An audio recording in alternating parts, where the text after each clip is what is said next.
Capital Social. Irmão Álvaro, qual é a filosofia lasalista?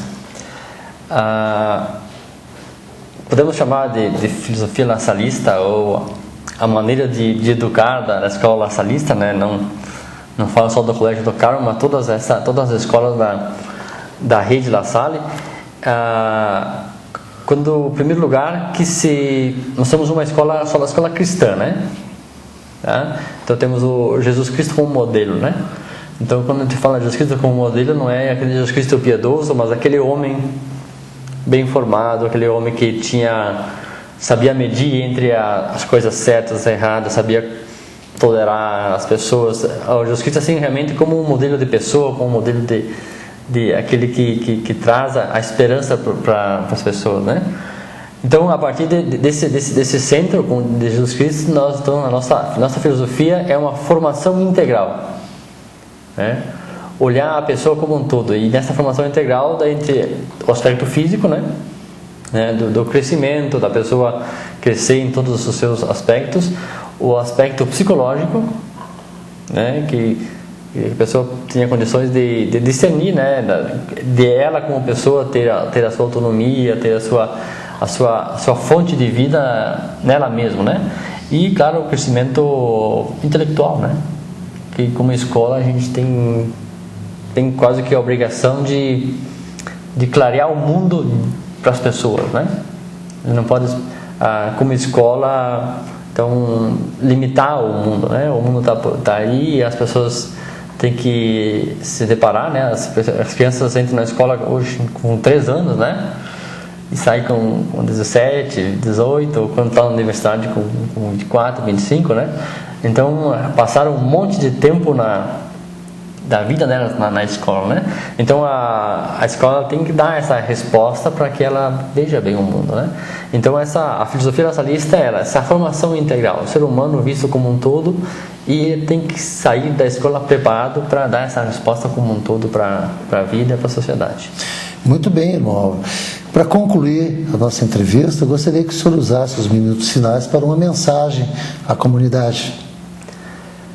Então, nesse centenário da nossa congregação no Brasil, a mensagem que eu trago é a mensagem não só minha, né, mas acho que de todos os irmãos que trabalharam aqui em Caxias, né, ou trabalharam nas escolas do Rio Grande do Sul, em primeiro lugar de agradecimento, né, pelas pessoas, pela confiança que deram, pela confiança que depositaram no trabalho dos irmãos, e também sempre nos colocar à disposição para que a gente possa continuar fazendo o trabalho que a gente sabe fazer e sempre vai continuar fazendo, né, para os próximos, quem sabe, 100 anos, né?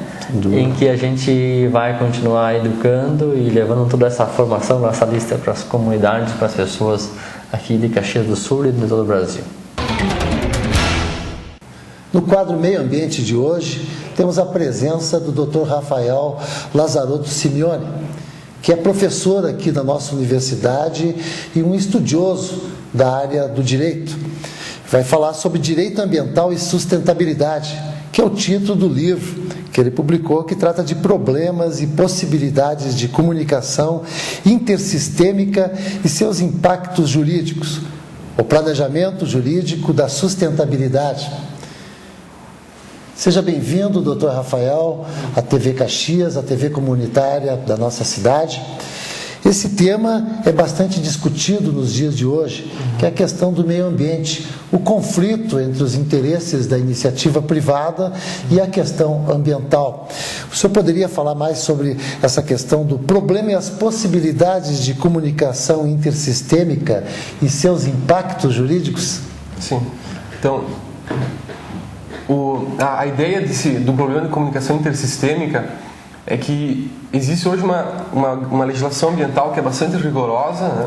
Então, existem leis que prevêem tipos penais e tipos administrativos com sanções bastante altas, só que mesmo assim, na realidade, a gente vê que parece que a questão da sustentabilidade não consegue, né, ter uma efetividade assim, na prática.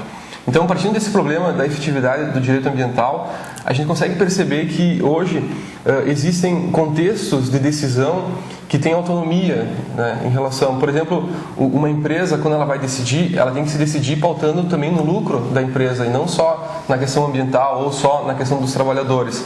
Então, a sociedade mesmo tem essa exigência de pautar as suas decisões em realidades que já não são mais, que já não tem mais uma ideia de racionalidade, né? É uma sociedade fragmentada.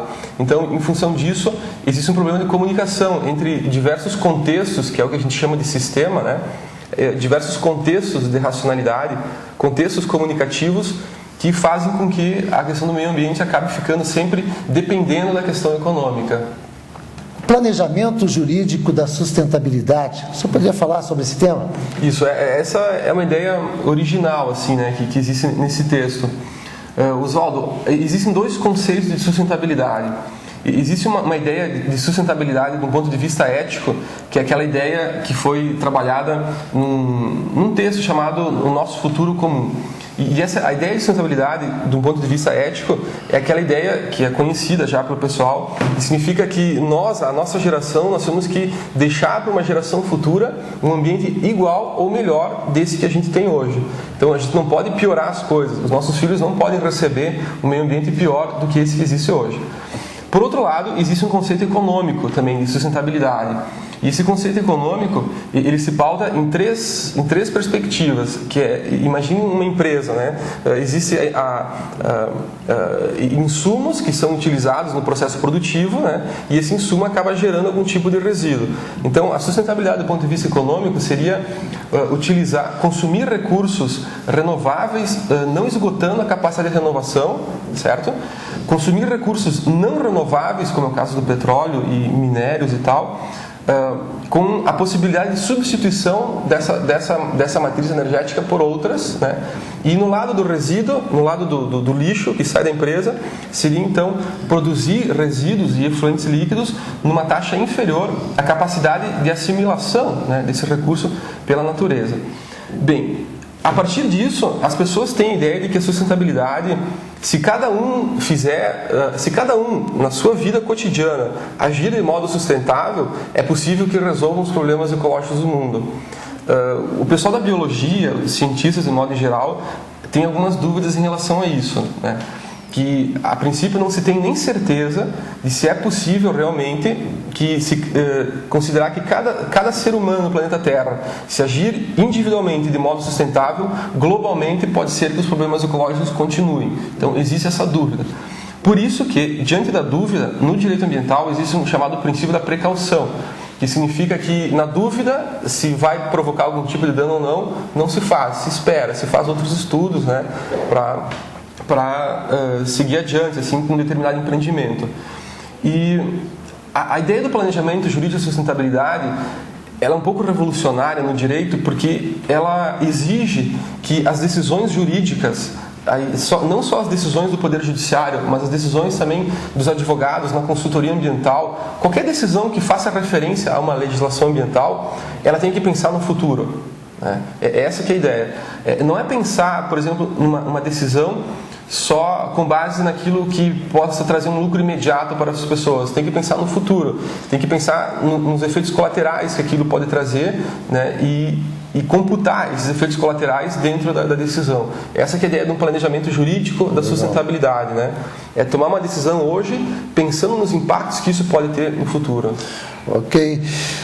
Doutor Rafael, um outro fato recorrente aí é a questão do reflorestamento aqui no sul do estado. Quer dizer, na metade sul do Rio Grande do Sul, isso. Em especial o eucalipto, que envolve também as papeleiras. Qual a sua opinião sobre esse assunto? Pois é um assunto polêmico esse, que a gente percebe nessa decisão política, né, uma influência econômica bastante grande. Então, existe, pela justificativa do desenvolvimento, se legitima decisões, né, que às vezes passam em cima da questão ecológica. Realmente existe a necessidade de um desenvolvimento econômico, principalmente da metade sul, né, do nosso estado. Agora, a decisão ela tem que considerar também a variável ambiental. E o pessoal da área técnica, da biologia, da engenharia química sabe, né, que plantações de eucalipto, elas equivalem quase que a um deserto, assim, né, para o nosso tipo de ecossistema. Estraga o solo, enfim, produz uma série de problemas. Então, claro que alguns estudos ambientais estão sendo feitos, né, estudos de impacto ambiental. O problema é que esses estudos de impacto ambiental, eles não dão uma garantia de que realmente não vai acontecer algum tipo de catástrofe, né? A longo prazo, principalmente. A curto e médio prazo é possível até prever alguma coisa, mas os equilíbrios ecológicos, eles são muito dinâmicos e são equilíbrios muito sensíveis. Então, às vezes, uma pequena alteração na metade sul do estado pode repercutir em problemas até no Uruguai, na Argentina, enfim, né? Então, não se tem certeza de nada, assim, do que pode acontecer. E é esse que é o dilema, né? Existe, de um lado, pressões de desenvolvimento econômico que são justificadas, né? A gente não pode pensar que temos que parar o mundo para preservar o meio ambiente, porque as pessoas também precisam, né, da economia e tal, somos dependentes disso. Mas, por outro lado, também existe essa pressão, essa necessidade de preservação ecológica, que não é só uma preservação paisagística. A preservação ecológica não pode ser uma preservação só estética, o mato bonito, os jardins ingleses, aquelas coisas. Ela tem a ver com a própria sustentabilidade das outras, né, relações, inclusive as econômicas. Ok, então, doutor Rafael, para a gente fechar a nossa entrevista, gostaria de deixar os instantes finais para o senhor fazer uma mensagem à comunidade de Caxias do Sul em relação a esse assunto, direito ambiental e sustentabilidade.